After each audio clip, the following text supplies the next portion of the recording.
Hello les guys, j'espère que vous allez bien. On se retrouve dans un nouvel épisode de Transforme tes relations, le podcast qui t'apprend à gérer tes relations humaines mais également à t'épanouir dans celles-ci.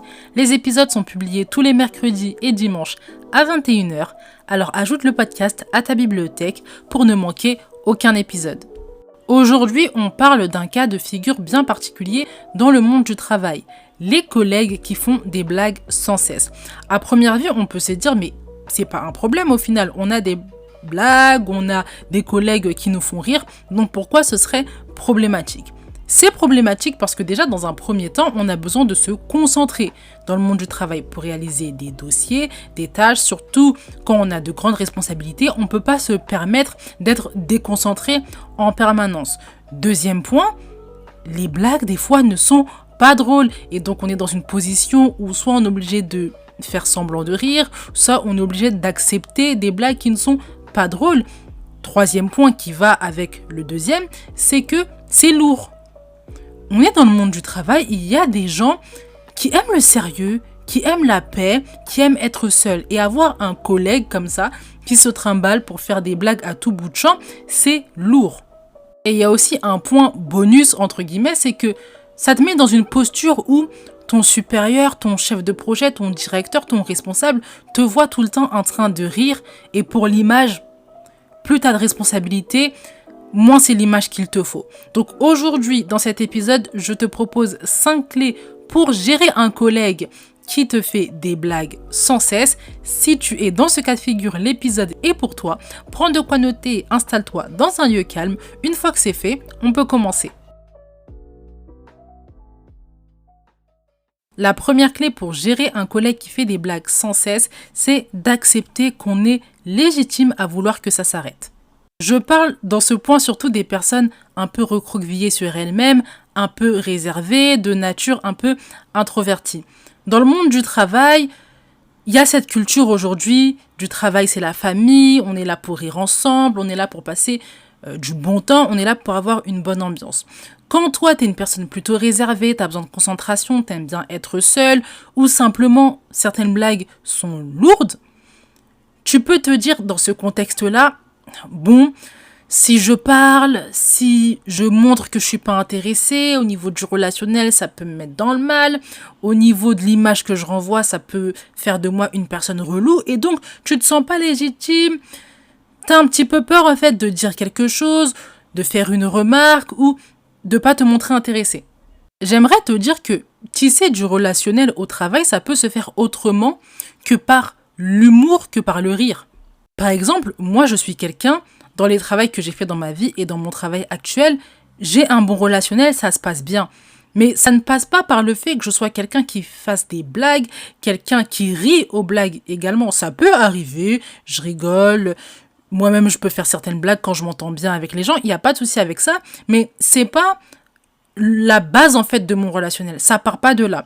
Et donc, moi, ce que j'aimerais te dire, c'est que t'es pas obligé de rire aux blagues ou de toi-même faire des blagues ou de te montrer plus rigolote ou de te montrer clown pour avoir un bon relationnel au travail, quand bien même c'est quelque chose qui est valorisé dans l'entreprise dans laquelle tu es. Tu peux te distinguer autrement. Donc déjà, ça, c'est un premier point. Ensuite, tu n'es pas relou si c'est quelque chose dont tu as besoin. Tu as besoin de concentration, c'est quelque chose que tu aimes aussi, tu aimes être seul, tu es plutôt de nature réservée. Et là, on n'est pas en train de parler des blagues occasionnellement qui se font durant la pause midi, durant les pauses. On n'est pas en train de parler de ce cas de figure-là. C'est autre chose. Là, on parle vraiment des collègues qui font des blagues et qui ne s'arrêtent pas. Donc, pendant que tu es en train de faire quelque chose de sérieux, on vient te faire une blague. On est en train de t'interrompre pour un oui, pour un non. C'est ça, en fait, dont je parle. C'est de ça dont je parle. Je parle des collègues qui font des blagues sans cesse, en permanence. Et dans ce cas de figure, c'est normal de vouloir que ça cesse. Moi, je suis pas une personne de nature timide ou de nature réservée. Au début, je suis beaucoup dans l'observation, mais après, je suis assez ouverte. Et pourtant, même moi, quand quelqu'un me fait des blagues sans cesse, ça me fatigue.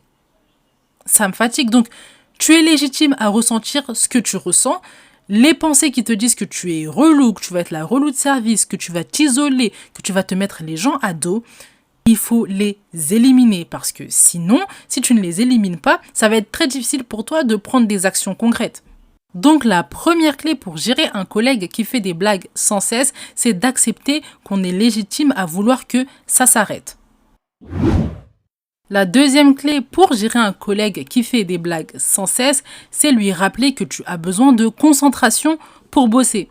Alors je vais commencer exprès par des clés qui ne nécessitent pas que tu ailles au frontal. C'est des clés qui peuvent marcher, ça peut t'éviter aussi de te mettre dans une position où tu dis les choses frontalement. Mais je vais parler ensuite du cas frontal. Pour le moment, rappeler à ce collègue que tu as besoin de concentration pour travailler. Ce qui est bien avec cette clé, c'est que le focus n'est pas tourné vers toi, la remarque que tu fais. Le focus n'est pas tourné aussi vers les blagues que l'autre fait, mais le travail. On rappelle en fait qu'on est dans le monde du travail. Rappelle la solennité des choses, rappelle aussi que, bon, c'est bien, on rigole, on fait des blagues, etc. Mais bon, il y a quand même un dossier sur lequel je dois avancer, il y a quand même un projet qui va me prendre beaucoup d'énergie, beaucoup de temps, sur lequel je dois me concentrer, sur lequel je dois porter toute mon attention. Donc c'est important de revenir en fait à ce côté professionnel dans des configurations où on essaie de faire semblant aussi que le professionnel, ça ne compte pas, ça ne compte plus, du moins que le relationnel peut commencer à surpasser complètement l'aspect professionnel. C'est pas parce que l'autre est dans un mood de rigolade, de blague, que tu es obligé d'adopter le même mood. Tu peux rester assez concentré, tu peux rester assez solennel, et quand tu bosses, rappelez que, ouais, par contre, là, je suis en train de bosser, il n'y a pas de souci, durant la pause déjeuner, on va discuter, on va rire, tu vas me raconter les histoires que tu as racontées.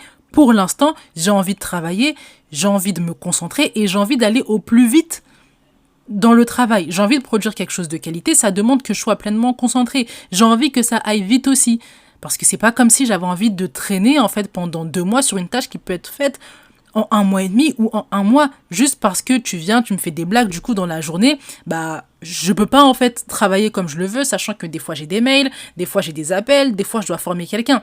Mon temps est court et ce temps-là, je dois vraiment le maximiser, en fait, pour ce que je dois accomplir. Et du coup, toi, les blagues, elles sont sympathiques, mais j'ai besoin de me concentrer. Et c'est pas mal vu de demander de la concentration. Surtout quand c'est quelque chose de lourd que tu es en train d'accomplir. C'est un projet, tu es en train de lire, par exemple, un document qui est complexe, on te fait des blagues.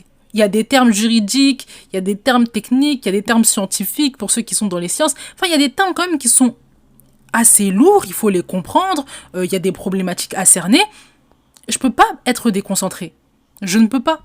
Et là, je parle comme ça avec un ton un peu fort, avec de l'énergie, pour te faire comprendre que tu es totalement légitime à demander ça. Rappeler que tu as besoin de concentration. Et il y a des temps qui sont dédiés au relationnel. Ça peut t'aider aussi à déculpabiliser. Il y a des pauses, il y a le midi, ou il y a les pauses café qu'on fait. Pour ceux qui fument, il y a la pause clope aussi. Donc, pour dire qu'il y a des temps, en fait, où on peut discuter. Dans ces moments-là, on discute sans problème. Mais dans les moments où il faut de la concentration, on rappelle qu'on a besoin de concentration. Et si ça peut te soulager, comme je l'ai proposé, tu peux rappeler qu'il y a des temps qui vont être dédiés à ça. Il y a des temps où on va se raconter nos vies, si tu as envie qu'on parle de la dernière activité que tu as fait ce week-end. Il y a un temps où on va pouvoir se partager nos blagues. Il y aura un temps pour ça. Mais pour le moment, j'ai besoin de concentration. Ça montre aussi à l'autre indirectement qu'on n'est pas contre lui, mais on est contre, en fait, lui dans cette circonstance-là. C'est la circonstance, en fait, qui fait ça. Là, pour l'instant, j'ai besoin de travailler. Plus tard, tout à l'heure, on aura le temps de rire. Donc, la deuxième clé pour gérer un collègue qui fait des blagues sans cesse, c'est lui rappeler que tu as besoin de concentration. La troisième clé pour gérer un collègue qui fait des blagues sans cesse, c'est de reprendre le contrôle des conversations. À nouveau, je parle surtout aux personnes qui n'ont pas l'habitude de discuter, qui n'ont pas l'habitude d'entamer les conversations. Reprendre le contrôle des conversations, ça te permet de la diriger là où tu veux. Dernièrement, j'ai fait un live où je parlais de ça, justement, l'art de reprendre la conversation quand il y a quelqu'un qui veut te mener là où toi, t'as pas envie. Quelqu'un veut faire des blagues sans cesse. Tu sais que cette personne, elle fait des blagues tout le temps. Toi, reprends le contrôle de la conversation. Pose les questions. Demande après ce que tu as envie de demander.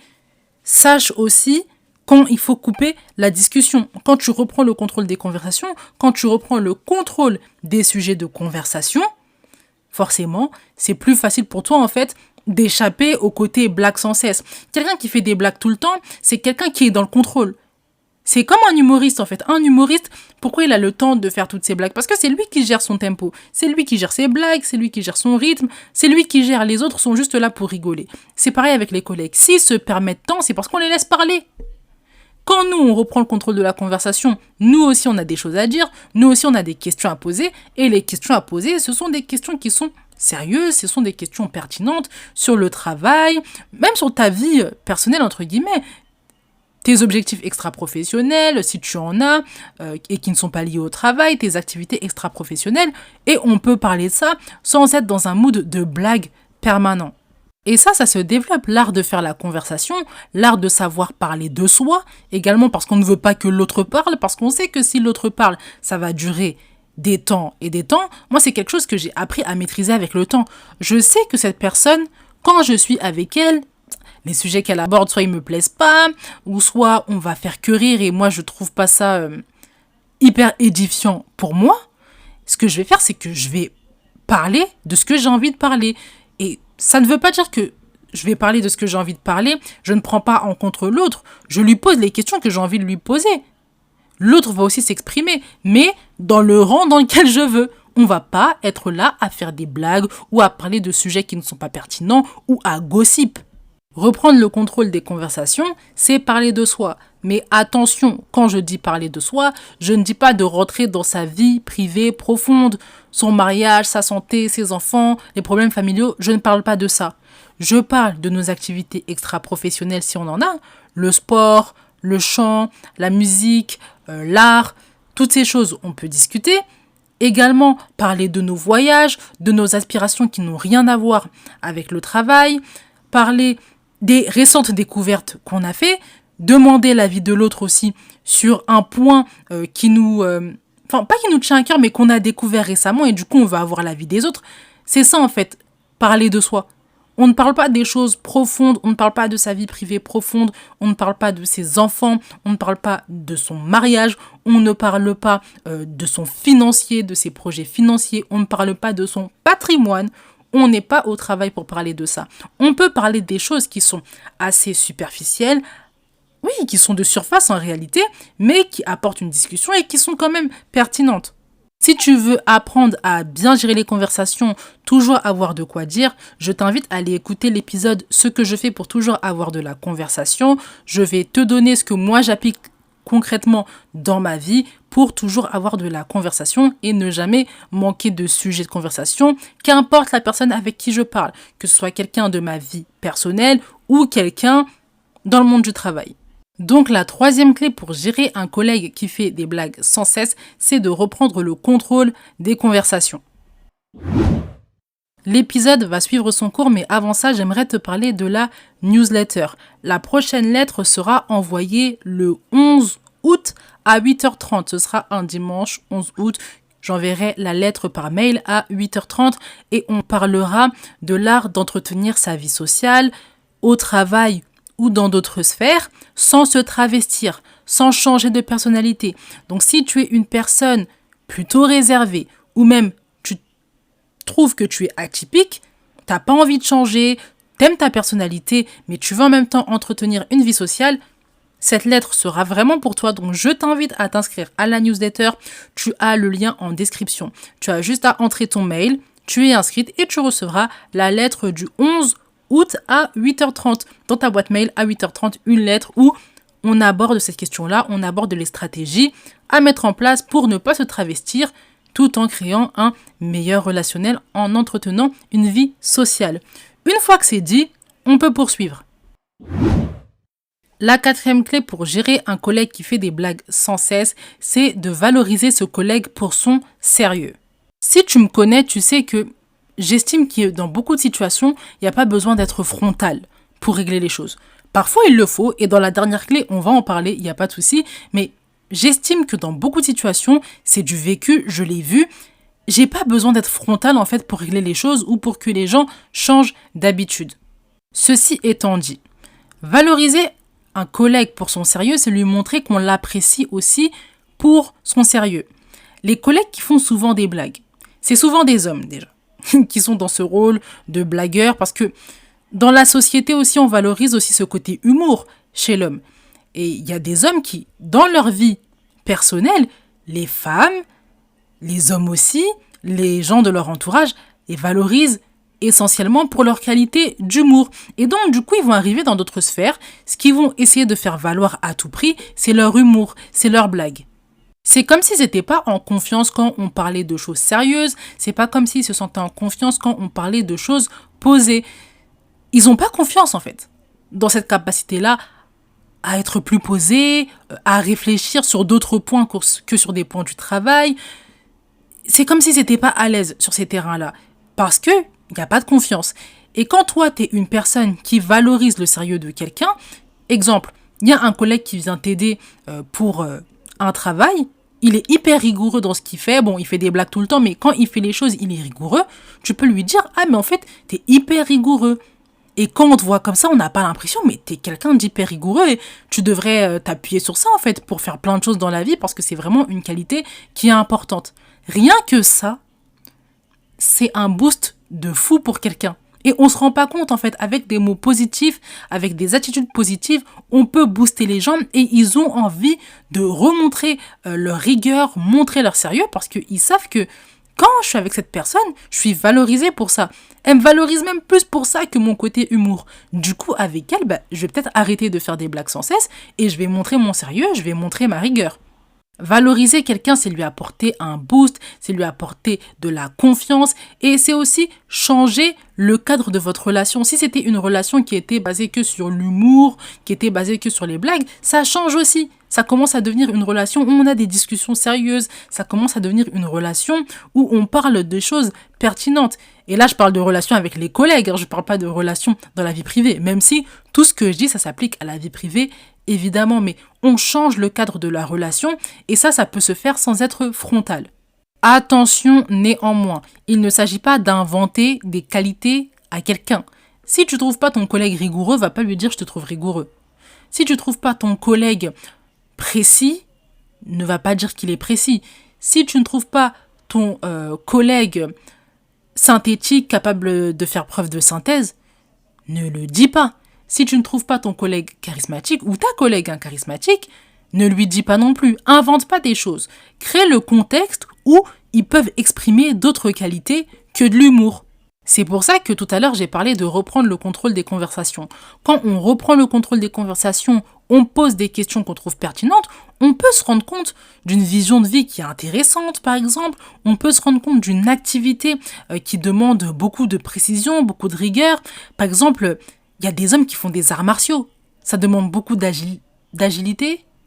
Oui, ça demande beaucoup d'agilité, ça demande beaucoup de souplesse, ça demande beaucoup de technique. Enfin, il y a beaucoup de caractéristiques autres que l'humour.